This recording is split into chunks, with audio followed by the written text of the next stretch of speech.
योऽन्तः प्रविश्य मम वाचमिमां प्रसुप्तां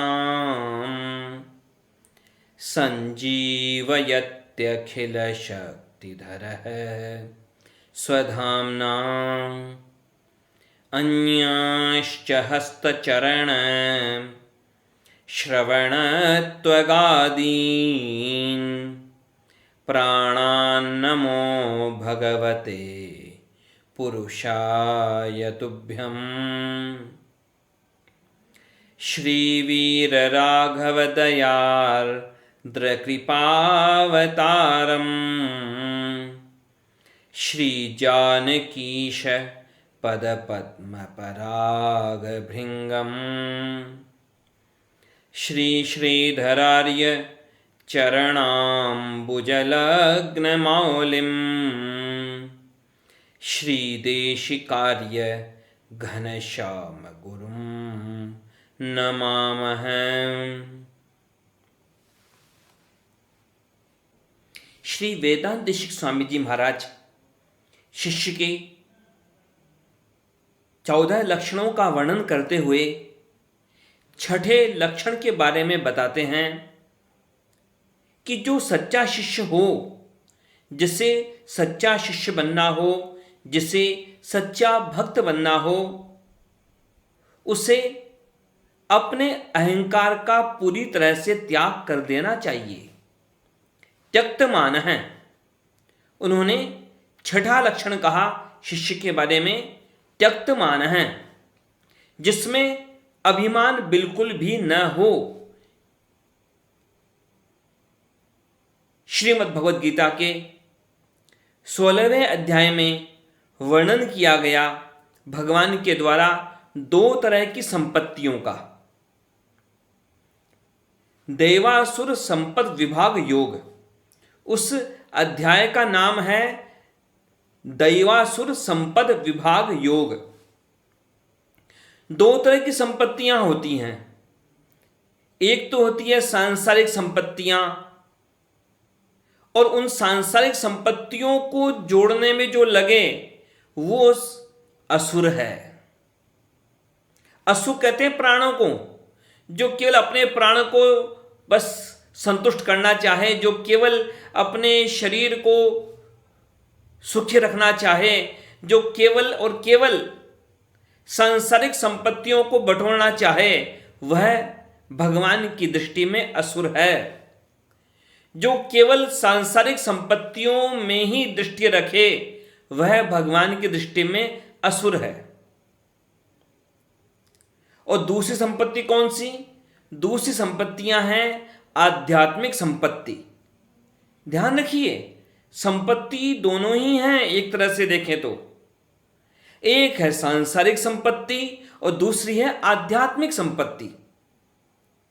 अब जो सांसारिक संपत्ति है यह आसुरी संपत्ति है, और जो आध्यात्मिक संपत्ति है वह हमें भगवान के पास पहुंचाती है, भगवान के श्री चरणों में पहुंचाती है, भगवान के लोक में पहुंचाती है। एक है आध्यात्मिक संपत्ति, दूसरी है आसुरी संपत्ति। आध्यात्मिक संपत्ति को भगवान ने कहा दैवी संपत्ति। जो संपत्ति हमें भगवान की कृपा का पात्र बनाए वह दैवी संपत्ति है, और जो हमें संसार में भले ही महत्वपूर्ण बनाए लेकिन जो हमें भगवान से दूर ले जाए वह आसुरी संपत्ति है। तो उसमें आसुरी संपत्ति का वर्णन करते हुए भगवान ने कहा कि आसुरी संपत्ति वाला व्यक्ति क्या करता है, वह हमेशा मैं हमेशा अपने अहंकार में ही भरा रहता है। उसके अंदर अहंकार ही अहंकार रहता है। जब देखो तब वह मैं करता ही रहता है। ईश्वरोहम अहम भोगी सिद्धोहम बलवान सुखी आढ्यो भी जनवानस्मि कौन्योस्ति सदृशो मया।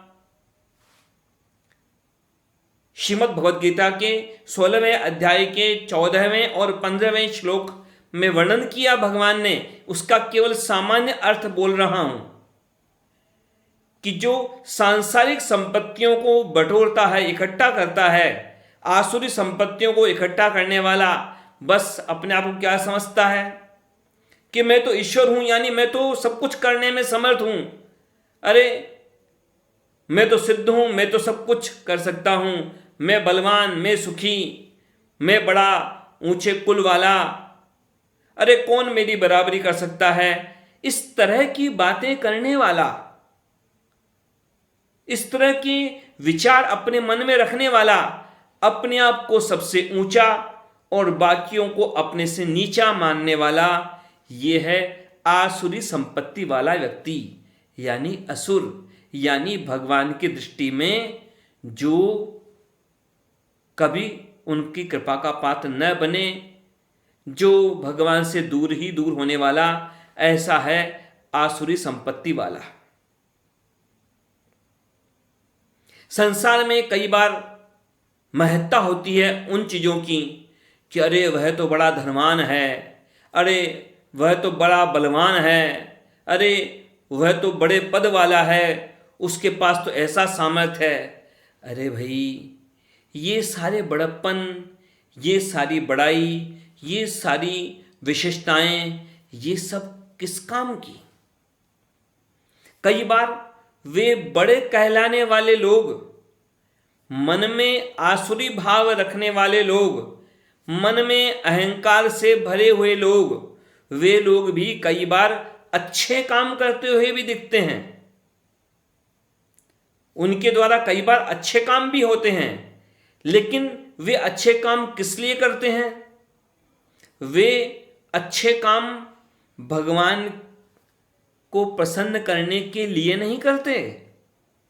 वे केवल अपने अहंकार को संतुष्ट करने के लिए कार्य करते हैं। कुछ अच्छा काम करें तो भी, चाहे वे कथा करा लें, चाहे वे यज्ञ कर लें, चाहे वे बड़े से बड़ा कोई धार्मिक आयोजन कर लें, लेकिन मन में क्या भाव होता है उनके? अपने आप को दूसरों से ऊंचा दिखाना कि देखो मैंने कितना बड़ा आयोजन किया, देखो मैंने कितना बड़ा कार्य किया। अपने आप को ऊंचा दिखाना और औरों को नीचा दिखाना, यह है अहंकार का कार्य। पता ही होगा आप सबको, सुना ही होगा आप लोगों ने, एक बार नहीं कई कई बार सुना होगा। जो दक्ष था, दक्ष प्रजापति, दक्ष प्रजापति ने अपने समय का, बल्कि और ज़्यादा कहा जाए तो आज तक के लिए भी तुलना करके देखी जाए तो शायद उतना बड़ा यज्ञ किसी ने नहीं किया होगा। दक्ष प्रजापति ने यज्ञ किया था बृहस्पति सब नाम का, बहुत बड़ा यज्ञ किया। लेकिन क्यों किया था? किया था यज्ञ। यज्ञ होता है शुभ कर्म, यज्ञ होता है पुण्य कर्म। लेकिन किया क्यों था? किया क्यों था दक्ष ने वह यज्ञ? दक्ष ने वह यज्ञ भगवान की प्रसन्नता के लिए नहीं किया। दक्ष ने वह यज्ञ किया था शिव जी को नीचा दिखाने के लिए, शिव जी का बायकाट करने के लिए, शिव जी को सबसे अलग थलग करने के लिए यज्ञ किया था। किया था बहुत बड़ा यज्ञ, लेकिन दिखाना क्या चाहता था कि देखो मैं शिव जी को सबसे अलग कर दूंगा। अब शिव जी ने क्या बुरा किया था दक्ष का? कुछ भी तो नहीं किया। लेकिन बिना बुरा किए भी दक्ष तो बिना कारण भी शिव जी के पीछे पड़ा है और यज्ञ भी किया कितना बड़ा। लेकिन परिणाम क्या हुआ? परिणाम भी आप लोगों को मालूम होगा। आखिर हालत क्या हुई? दक्ष की गर्दन कटी, दक्ष की गर्दन कटी। यज्ञ का परिणाम तो यह होना चाहिए था कि भगवान की कृपा मिले, भगवान का दर्शन मिले, भगवान की कृपा दृष्टि का पात्र बने। लेकिन ऐसा होने की बजाय हुआ क्या? हुआ ऐसा कि उल्टा दक्ष का यज्ञ अधूरा रह गया और दक्ष की गर्दन कटी, और बाद में उसको, दक्ष को, जब पुनः शिवजी की कृपा से पुनः जीवन मिला तो कैसा मिला? उसको सिर किसका मिला? उसको सिर लगाया गया बकरे का। बकरे का ही क्यों लगाया? कारण है, ये जो भी आध्यात्मिक ये रहस्य छिपे हुए हैं, इन सब इतिहास के साथ साथ बकरे का सिर क्यों लगाया दक्ष के? और किसी प्राणी का भी लगा सकते थे, लेकिन बकरे का ही सिर क्यों लगाया? क्योंकि बकरा क्या करता है? आप बकरे को देखो, आप कभी कभार तो देखते ही होंगे बकरे को। बकरे को देखो, बकरी को देखो,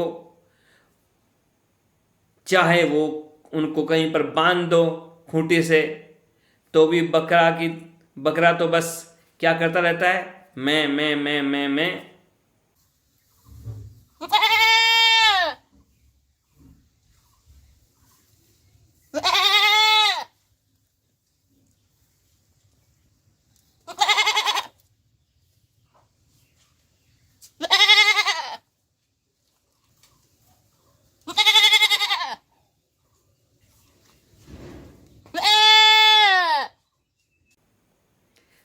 बंधा है खूंटे से तब भी मैं। और कहीं चरने के लिए छोड़ दो तो केवल घास नहीं चरेगा। बकरा तो घास चरते चरते भी सिर उठा करके बीच बीच में मैं करता रहेगा।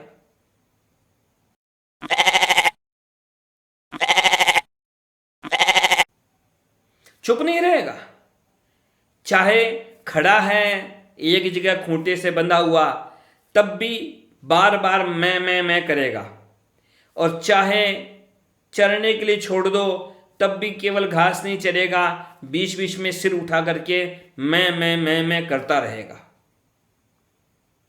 अहंकार, यह अहंकार का प्रतीक है यह बकरा। शास्त्रों में एक श्लोक कहा गया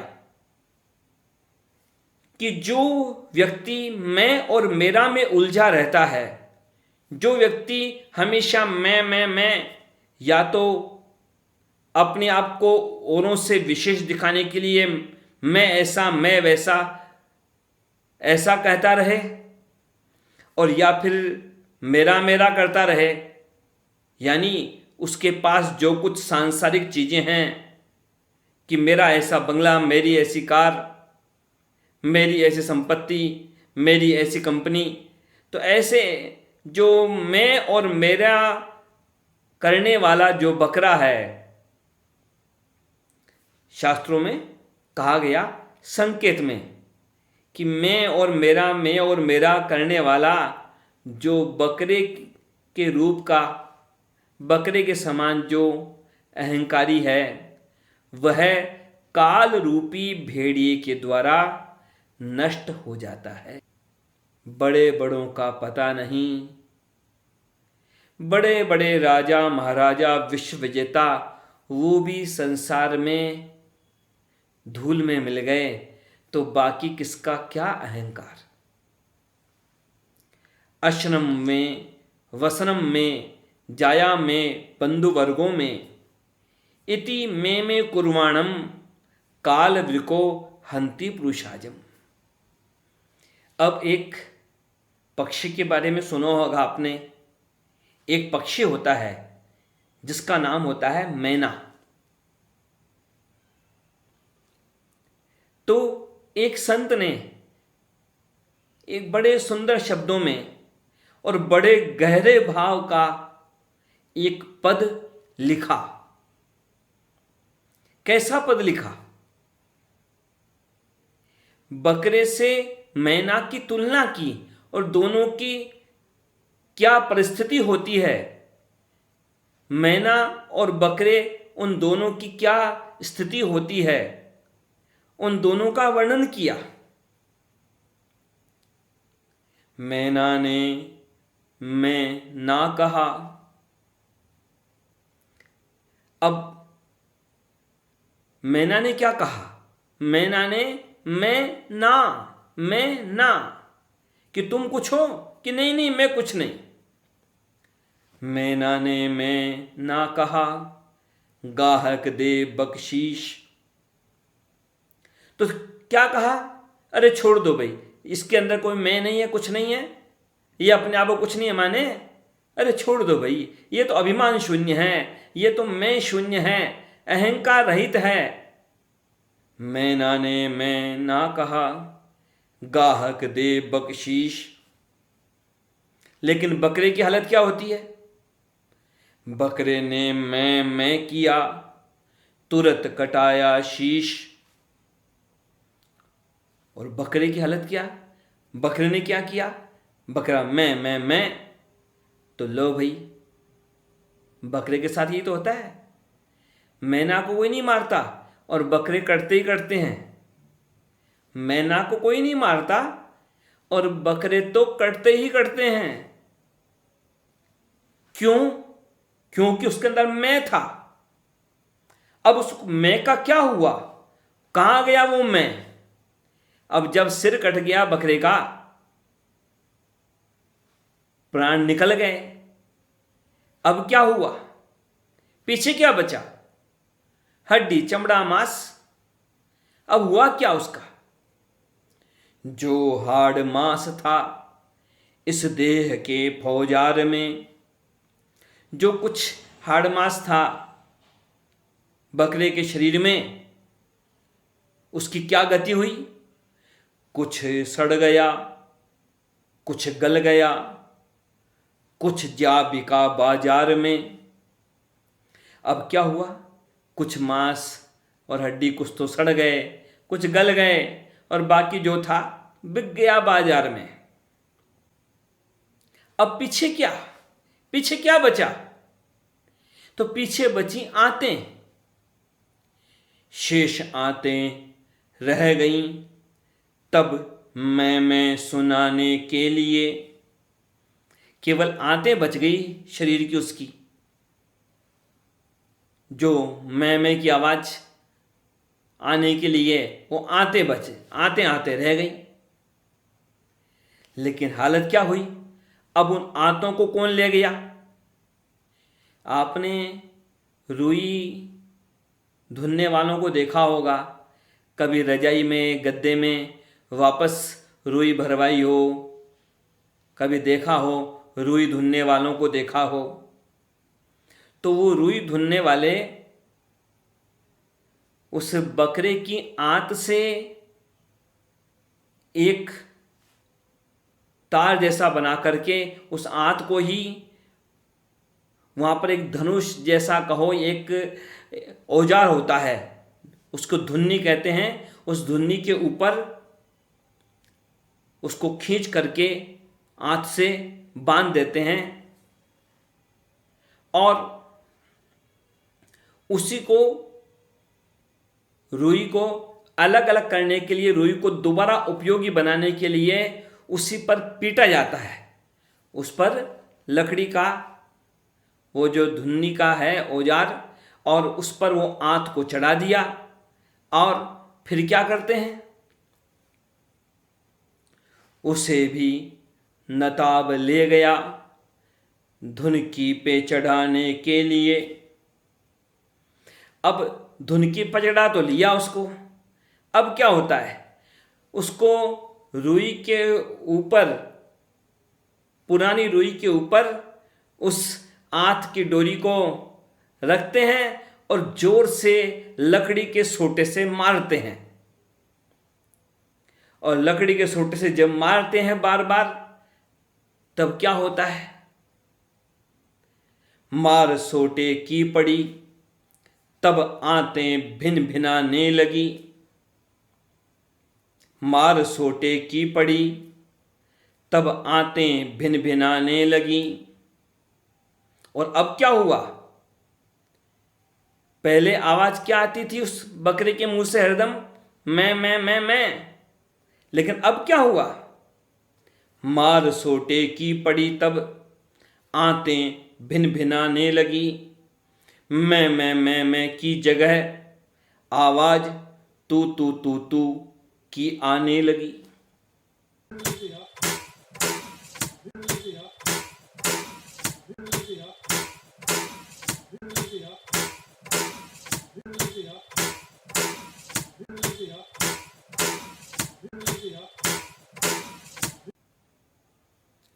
क्या विडंबना है, क्या है ये मैं?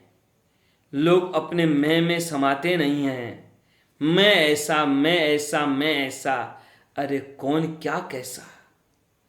जो कुछ है, जो कुछ अच्छा है, जो कुछ अनुकूलता है, सो सब राम जी की कृपा है। बाकी कोई भगवान की कृपा के बिना खुद को कुछ माने तो भाई कुछ नहीं है, शून्य है। किस बात का अहंकार, क्या उपलब्धि, क्या मैं? कुछ भी तो नहीं। कबीरदास जी तो स्पष्ट कहते हैं, जब मैं था तब हरि नहीं। जब तक ये मैं भरा था अंदर, तब तक भगवान से दूर था। और अब हरि हैं, मैं नहीं। अपने मैं का त्याग कर दिया, अपने अहंकार का त्याग कर दिया, तब तो बस अंदर बाहर सर्वत्र हरि ही हरि हैं। तो भगवान के श्री चरणों में प्रार्थना है कि हम सब हमेशा हमेशा अभिमान से दूर रहें और हमेशा भगवान के दास बन करके रहें। भगवान के श्री चरणों में यही निवेदन है कि हम सब अभिमान शून्य होकर भगवान की कृपा के पात्र बने। जय श्रीमन्नारायण।